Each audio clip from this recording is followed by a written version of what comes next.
Tradition has a way of sticking in our heads, making it difficult to see past the ideas it has supported for centuries. I would even go so far as to say that getting past these traditions is one of the more difficult aspects of studying Scripture. The idea of a great tribulation coming is tradition. As mentioned in Part 8, Christ is not going to flip a switch and great tribulation starts and continues for a period of 3.5 or 7 years. Of course, this theory is supported by the teaching of the rapture, which I believe has been confused with the understanding of resurrection. Resurrection is verifiable, rapture is not. Remember, tribulation is likened to birth pains, and just as birth pains intensify as pregnancy progresses, so too tribulation. As all of us know, the worst of the pains are at the time of birth. Perhaps this is why so many think that a great tribulation is yet to come. But the correct view incorporates the entire cycle of pregnancy, not just the end of it. Pregnancy is a result of sowing and reaping, cause and effect. Sowing seed is the cause, while the pregnancy and birth is the reaping or effect. So, tribulation is the effect, but what is the cause? Perhaps we have focused too much on the effect. Concerning cause and effect, co-pilot states, in the realm of cause and effect, one or more things happen because of something else. Imagine it as a cosmic chain reaction. A cause sets things in motion, and the effect is the outcome that follows. Supporting the idea of a rapture and great tribulation is the theory of the Antichrist, based on the following passages which we considered earlier in this series. Let no one deceive you by any means, for that day will not come unless the falling away comes first, and the man of sin is revealed, the son of perdition, who opposes and exalts himself above all that is called God, or that is worshipped, so that he sits as God in the temple of God, showing himself that he is God. Do you not remember that, when I was still with you, I told you these things? And now you know what is restraining, that he may be revealed in his own time. For the mystery of lawlessness is already at work. Only he who now restrains will do so until he is taken out of the way. First, a falling away. Is this not the effect? Second, the man of sin is revealed. Is this not the cause? So, who is this man of sin or cause of the falling away? Paul tells us just a few verses later. It's the mystery of lawlessness. Here's what Jesus said about it. And because lawlessness will abound, the love of many will grow cold. What did Jesus say was the reason for love growing cold? Lawlessness or unrighteous behavior, not an individual called the Antichrist. Is this true today? Take a look around and tell me if it isn't.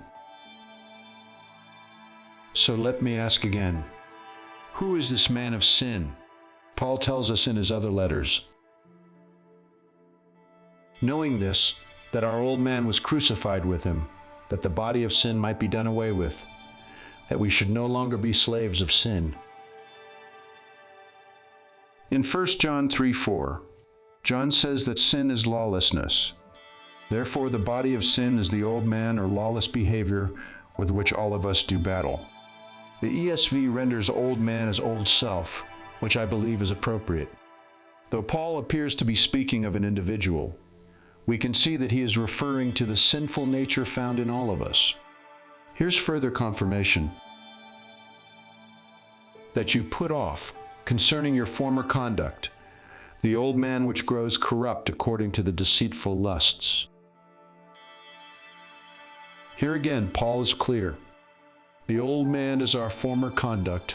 The ESV also renders old man as old self in this passage. One more time, Paul says this. Do not lie to one another, since you have put off the old man with his deeds, and have put on the new man who is renewed in knowledge according to the image of him who created him. 3 times Paul mentions the old man. 3 is the number of a complete witness. So if the man of sin refers to the old man or our former conduct or deeds, then what did Paul mean by who opposes and exalts himself above all that is called God or that is worshipped, so that he sits as God in the temple of God, showing himself that he is God? The short answer? Pride, and lots of it. This would be our former conduct. After all, wouldn't that be why someone would oppose, exalt, and sit as God in his temple? Didn't the serpent say to Eve, "You will be like God"? Didn't Paul say that we are God's temple and that God's Spirit dwells in us? So why do we attempt to make God's temple a literal temple over in the Middle East somewhere? The word Christ means anointed and speaks specifically of the Spirit of God. And Paul is clear, "For as the body is one and has many members, but all the members of that one body, being many, are one body, so also is Christ." Friend, if Christ is one body made up of many members joined by the same Spirit, wouldn't the Antichrist not be the same thing? Might this be why John spoke of the spirit of Antichrist as the spirit of error and told us to test the spirits? What greater deception could there be than to think an individual called the Antichrist is coming, while lawlessness continues to increase right under our noses and bring more suffering into our lives? Now let me ask you, is the devil Antichrist? And what did Jesus say to the Jews in John chapter 8? "You are of your father, the devil." Need I say more? In 1 John 4:1, John connects false prophets to the spirit of error. In Matthew 7:15, Jesus speaks of false prophets coming in sheep's clothing, but inwardly, that is, in spirit, they are ravening wolves. Might this be why Paul followed man of sin with son of perdition? Wouldn't this be the ungodly men whom Jude said crept in unnoticed? The cause? The mystery of lawlessness. The effect? Increasing tribulation. The manifestation? I'll close with the following. But know this, that in the last days perilous times will come. For men will be lovers of themselves, lovers of money, boasters, proud, blasphemers, disobedient to parents, unthankful, unholy, unloving, unforgiving, slanderers, without self-control, brutal, despisers of good, traitors, headstrong, haughty, lovers of pleasure, rather than lovers of God, having a form of godliness, but denying its power.